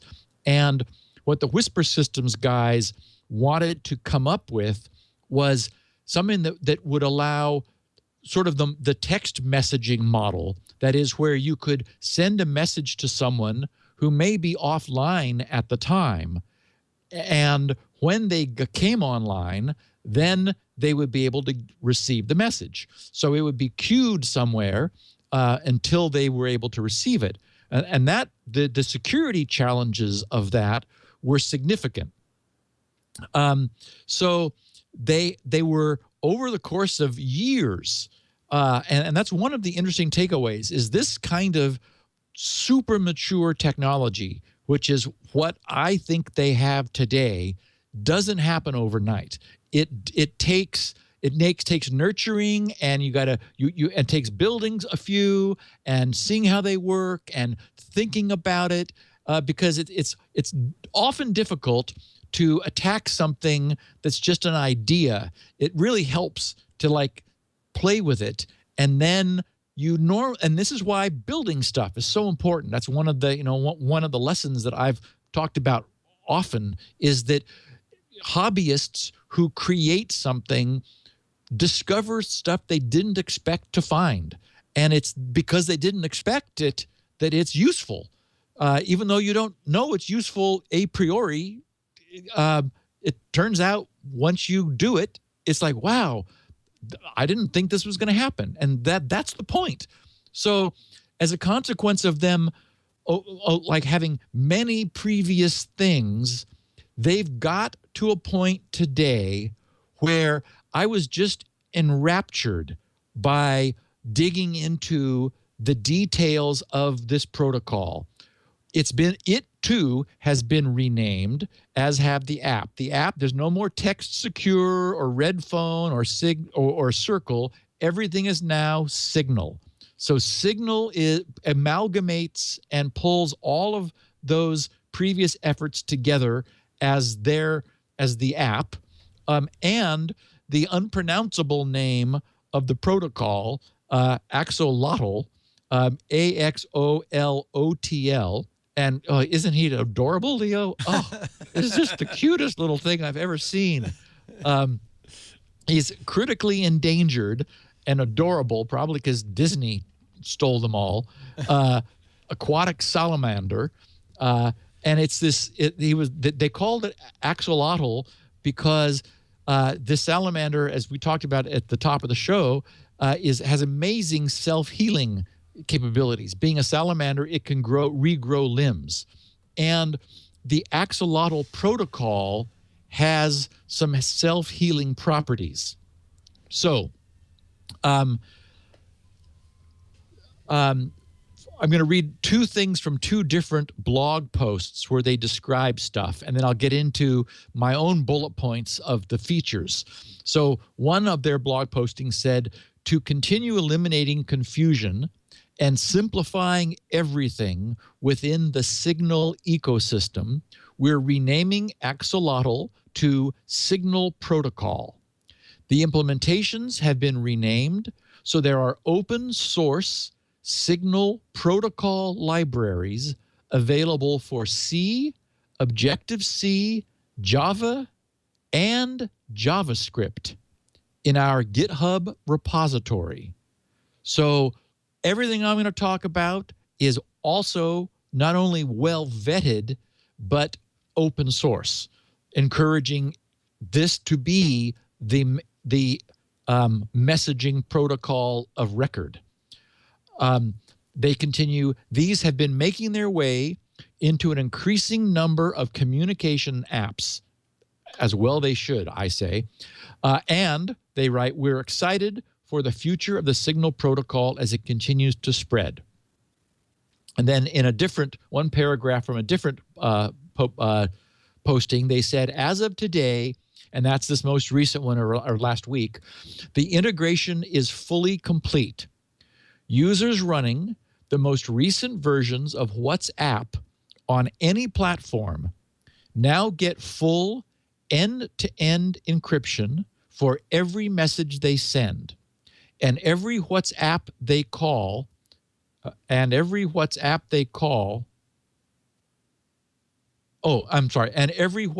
call they make when communicating with each other. This includes all the benefits of the Signal protocol, a modern, open source, forward secure, strong encryption protocol for asynchronous messaging systems designed to make end-to-end encrypted messaging as seamless as possible. Yeah. By the way, Burke has just handed me a note. He's apparently as big a science fiction fan as you are. He reminds me that in Dune, the mentats grow in tanks called axolotl tanks. Oh, Burke. Nice. Burke, I think, yeah. That's nice reference. Yeah, it's up there. Yes. Very nice. Live in them anyway, yeah. And boy, they need to, because they're strange looking kind of all over the spice. Yeah. Okay, so we have now, as far as I'm concerned, this problem has been solved. These guys utterly and absolutely and beautifully nailed it. We have confidentiality, meaning, of course, that the communications is encrypted. We have integrity, meaning that any message alteration will be detected and will fail the transaction, which is to say that there's a message authentication code as part of this, a MAC, so that the message cannot be altered. They claim authentication, and that's, as I guessed actually last week, it's like I wasn't seeing how that was there, and it turns out they know it's not, but it's available, and so that's one of the caveats we'll talk about. So it is possible to confirm the identity of the correspondent, but you need to take action to do so. Then they also claim participant consistency, and that's really also important, and unfortunately it defaults to off. So that's the other thing that has to be done manually. I don't know why it's off. It's like, turn it on, but our listeners will. And we'll cover that in a second. Yeah, okay, I want instructions. Okay. Yes. Then they also claim destination validation, and that's actually just related to the previous two, authentication and participant consistency. They do have forward secrecy, and we remind ourselves that means that a future compromise of a private key will not allow the decryption of past messages. And they have backward secrecy, which, as you would expect, is the reverse of that, meaning that that a past compromise of a key will not allow decryption of future messages. And that's really just an ephemeral key that we've talked about, a key that's constantly being changed and renegotiated. So nobody who had a key in the past doesn't do any good about the future. Message unlinkability. The messages are asynchronous, they are independent, they can arrive out of order, and they can be missing, and the whole system still holds together. And another really cool feature, and Moxie likes this a lot, is message repudiation, which means that that it is possible for a non-repudiation system is unfortunately like PGP or Threema, where in both cases a public key is used to validate the message signed with a private key. The problem is that private key never changes. That is, that's static for a PGP user or a Threema user, which means that a recipient of such a message automatically has a guarantee that it came from the sender. The problem is that's a non-repudiatable guarantee. That is, the sender is unable to say, I did not send it. Now, it might be a little confusing because you're saying, wait a minute, we want to make sure it's from the sender. But so the way we get message repudiation, which is a very cool feature, which is why Moxie likes it so much, is that the recipient could also forge a message from the sender, which means that the recipient cannot say to a third party, this guy sent this to me, because that recipient, by virtue of the way the protocol works, can also generate a message which is as equally valid as something that they received. So when you think about it, that is just incredibly cool. It's what you want, because if you care about the ability to have message repudiation, which certainly could come in handy, because we've got such strength in terms of the crypto system. So what it means is the recipient knows that only the sender or the recipient could validate this message. But the fact that the validation includes the recipient means that the recipient can't claim, it means that the sender can claim with provability that no, it's not necessarily the case that I sent that, because the person I sent it to can forge it too. The recipient can forge it, which is very clever and very cool. And then finally, asynchronicity, the fact that this system is designed so that it does not need to be real time. It works where messages are being queued by a server until a recipient is ready to receive them. So I'm not, for the purpose of this podcast, going to dig into the protocol. Frankly, I can't do it on an audio podcast because I would need some diagrams, because it is really complicated. There's one point, for example, where each of the endpoints has they produce an elliptic curve pair. And it's funny how many things Moxie and Squirrel have in common. Things I did 2 years ago are like, this is the way Signal is working too, because it's like the right way to do it. They're using the same curve I am, the curve 25519, which is Bernstein's elliptic curve algorithm. So they create Diffie-Hellman private and public keys, static ones. Then they create another set of ephemeral keys.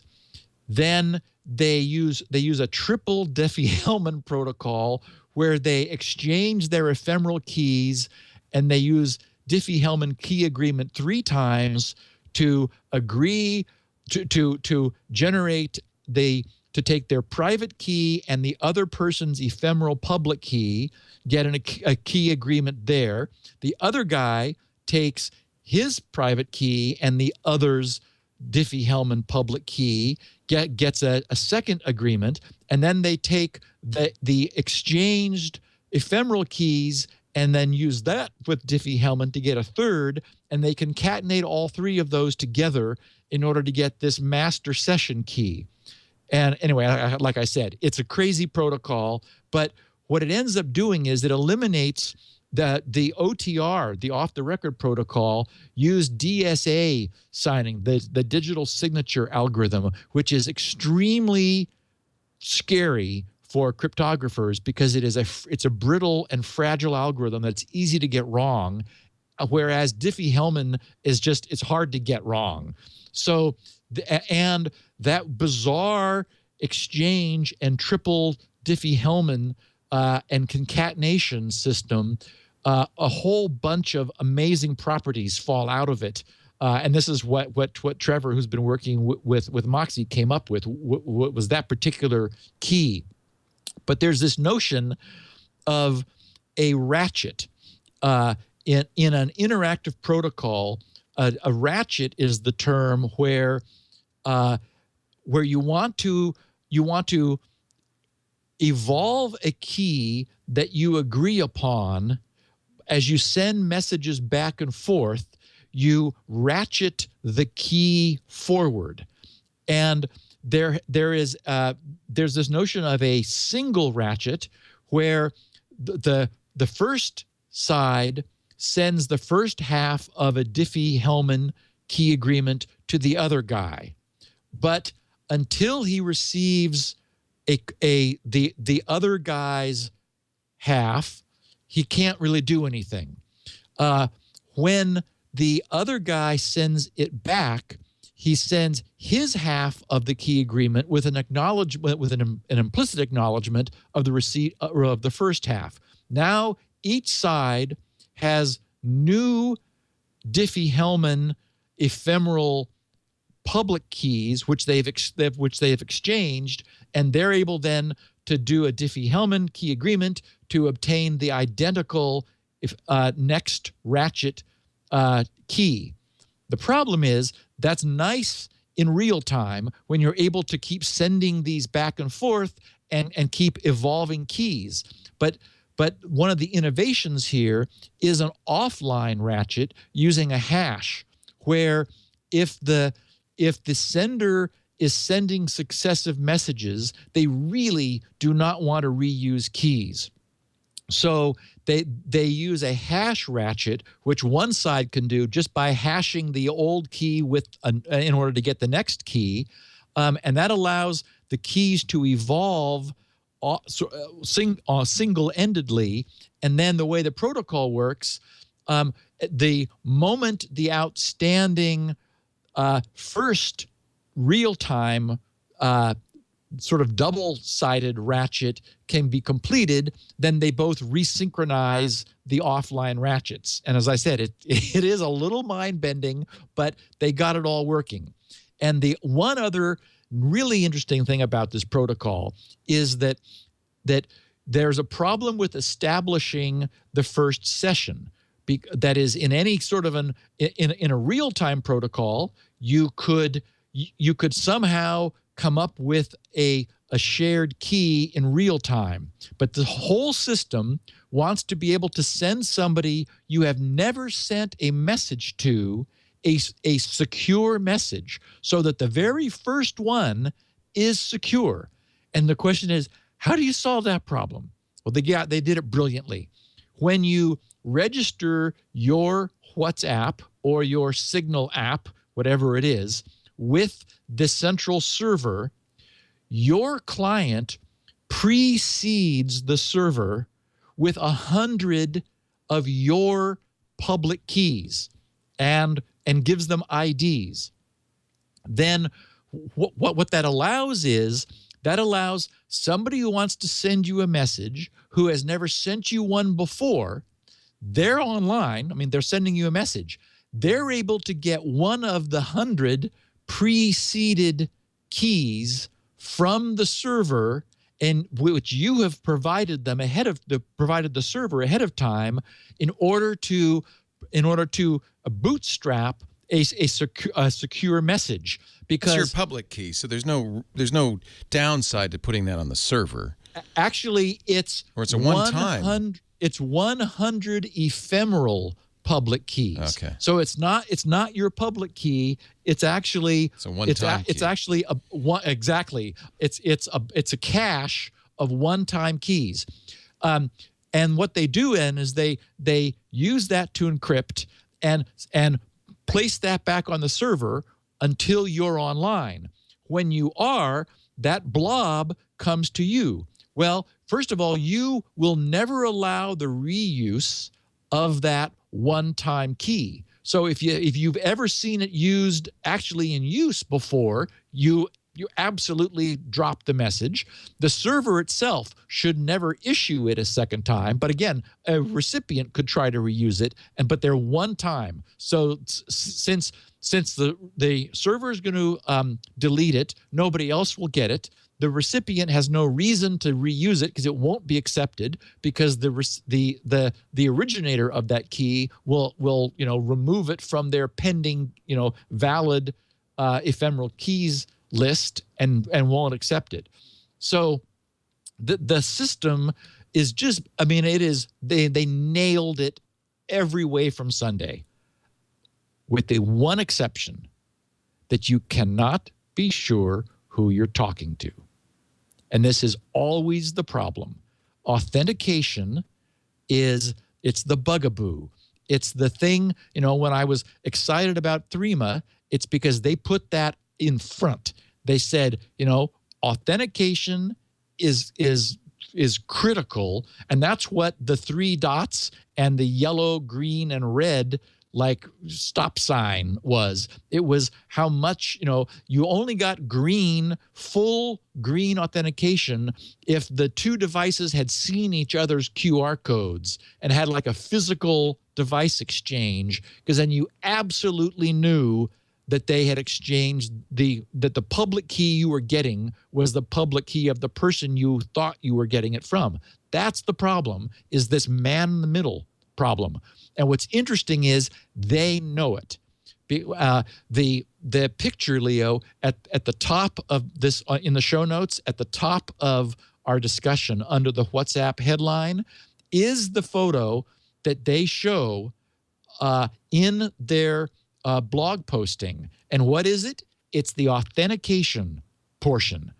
What they've done is they understand that the one thing they haven't solved, and that it is the problem. There is not a way to solve this. And so what they do is they provide a QR code or sitting down, 60 digit confirmation. That QR code is a version of those 60 decimal digits. They chose decimal because WhatsApp wants to be multilingual, and no other alphabet is as universal as the decimal digit system, which does exist in all the languages that WhatsApp spans. Now, could I put my QR code on the screen? And then people would, because that would verify. As long as you trusted this and somebody didn't edit my code into the video. No, that won't work. It won't work. That would work with Threema. That won't work here. Oh. Because, as I was just about to say, that code contains both of the parties' keys. Oh, I don't have a code until I'm in a conversation. Correct. Got it. And so this is used. So you establish a conversation. And so what I like about this is that authentication is optional. That is, you don't need to do it. Everything's fine. And it's almost certain that the world is, working the way you expect it is. But you cannot know. You cannot be sure. So what you have to do is arrange to share either the QR code or those 60 digits with the person that you're in a conversation with. That is unique to your conversation. Okay. And so frankly, your phone out, Jason. I'm gonna authenticate with Jason right now, because we've already had a little chat. So I would pull up that chat, and then how do I do that? Is that in the menu here? More. I fired it up and got it going at my end, but I've never had a conversation with anyone, so I don't know. That's the problem. No one has this. Okay. Okay. So, no, it's WhatsApp. No, I know everybody has it, but the problem is not everybody uses it. The second part of this is that for some reason, If that ever changes, you are not notified. Oh. That is, if a man in the middle inserts themselves, you're not told. But under account security, you can turn that on. And it's like, okay, why is that not on? Oh, the alert that it's no longer secure. Yeah, by default is off. The alert that the identity linkage has been broken, essentially. That is, that thing that you are authenticating has changed. Right. And so they say, show security notifications, and then they said turn on this setting to receive notifications when a contact's security code has changed. Why would you not want that on all the time? Yeah. Anyway, because it should never change. Right. The messages you send in your call and your calls are encrypted regardless of this setting when possible. But everybody needs to turn that on. Right. So, I mean, even since no one's, even if you don't authenticate, there's never a reason for that code to change unless they're setting up a new device or they've lost their device and they're replacing it and you know, et cetera. So anyway, it is an amazing protocol. And I mean, it does provide encryption. They've nailed it all. But the one problem is you need to verify one time. You only need to do it once. So I figured out how. Actually, Jason did. I tap his picture on the chat that we're already engaged in and go to info. No? Yeah, that's it. Oh, yeah? Info. Okay, picture, info, and then I scroll, and it says encryption. There's a little key, and there's that. Now, so I press, so he's done that. Now I'll scan your code, Jason. So put your code down here, and I'm going to scan your code. Yeah, no, now pull up the code on my, right, Steve? I would scan my code in his phone. Yep. And then that would verify that there. And now we are secure. Yeah. Well, now you are authenticated. To him. And now we want to do the opposite, right? So you press scan code on your phone. No, there's actually no need to, to reverse it. It's both ways. Okay. All it was doing was comparing to make sure they were identical. Got it. So it's verified, but that was an unnecessary second step. Yeah. So now it's verified. Right. And the other way is to read the 60 digit. Yeah, not going to do I know it's long. Yeah. But frankly, the first 3 digits will be wrong if the code is incorrect. You know, it's a hash. Jason said now we're encrypted, but no, we've always been encrypted. This is just that now I know it's you, couldn't be anybody else. Exactly. Yeah. Until then, there could have been a third party who was intercepting both of your connections, pretending to, and essentially impersonating each of you to the other. Right. And this cuts out the middleman. This absolutely verifies there is no middleman. And so for someone who you can't visually exchange codes, you can just say, okay, as the picture shows, 17327 51144 26668, because you'll notice you and Jason will have the same number. If you compare, they're the same. Got it. That's why you only need to do it once. It's the same QR exactly. code. Got it. Exactly. Okay. So Dr. Mom says, so if I want to chat with my cousin in Paris, she would have to read the code off over the phone, or I guess she could send a picture of the QR code, but then you'd have to trust that transport. So that wouldn't work. If you have PGP, okay, here you go. You have PGP. She encrypts a message to you with that number in it, and then you can verify it. Or a picture, actually better, a picture of the QR code. A question from the floor. Fax it to her, Yeah. Or here's one. Alternate, because this code is set up in 12 groups of 5. Alternate reading to each other every 5 digits.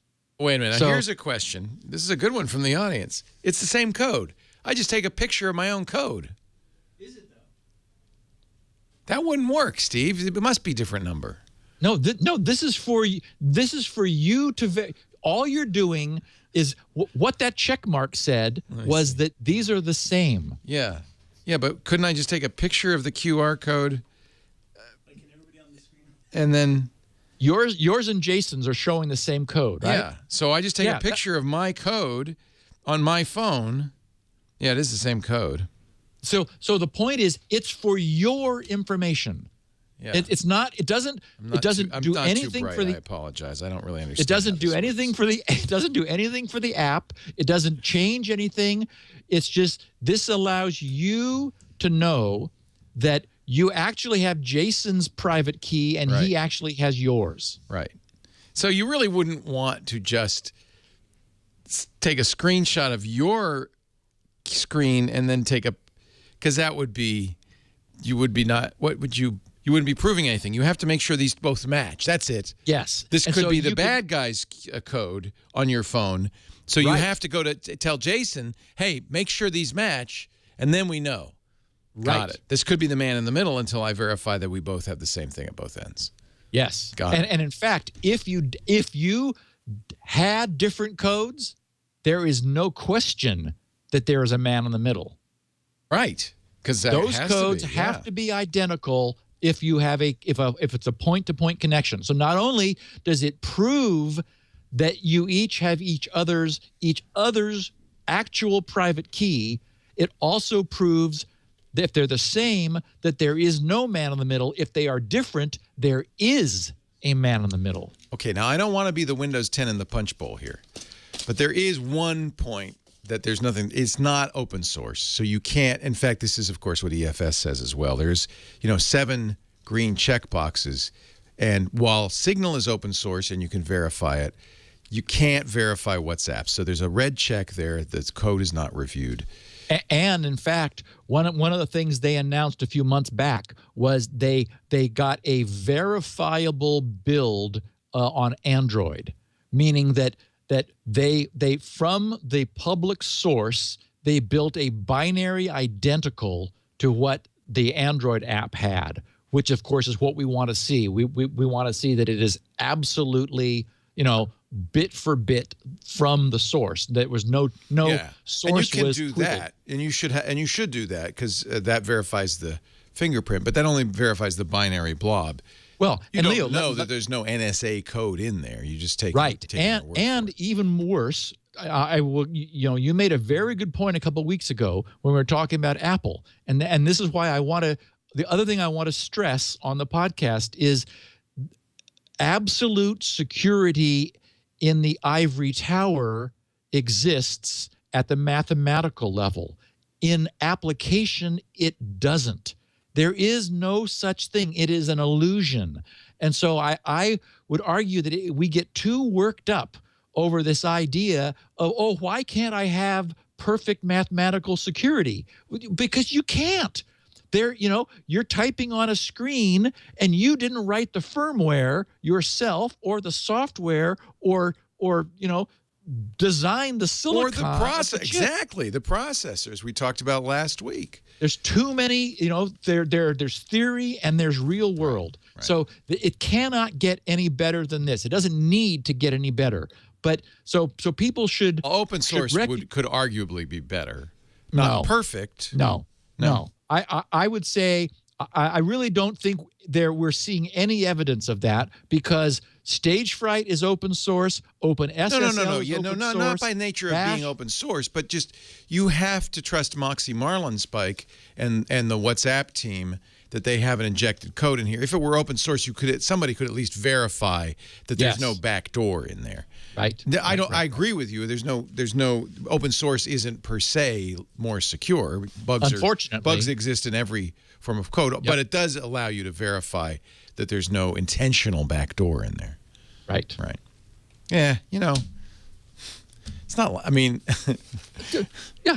Well, okay, There's Leo, nothing perfect. If you want perfect security, you use a cutout to arrange a meeting in the middle of a park on a bench, or if you don't trust the person that you're going to whisper to, you meet in a steam bath and briefly flash each other. Excellent tradecraft, Steve. I have a QR code on my butt. Please scan it. Unfortunately, technology, is only as good as its implementation. Right. And nothing has changed from the days of Casablanca and the old spy movies. If you really want to be secure, you've got to meet face to face in a place where you cannot be eavesdropped on without listening devices and whisper to each other. That's the way it is.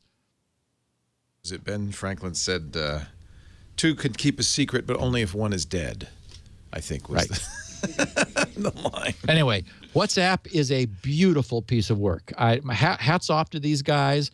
We have now what should be an industry standard messaging solution in Signal. Open source, cross-platform, multi-language, libraries available. There's just no excuse for anyone to do anything else. They nailed it. Actually, Ben said 3 can keep a secret if 2 are dead. So, but it's the math. It's just the math.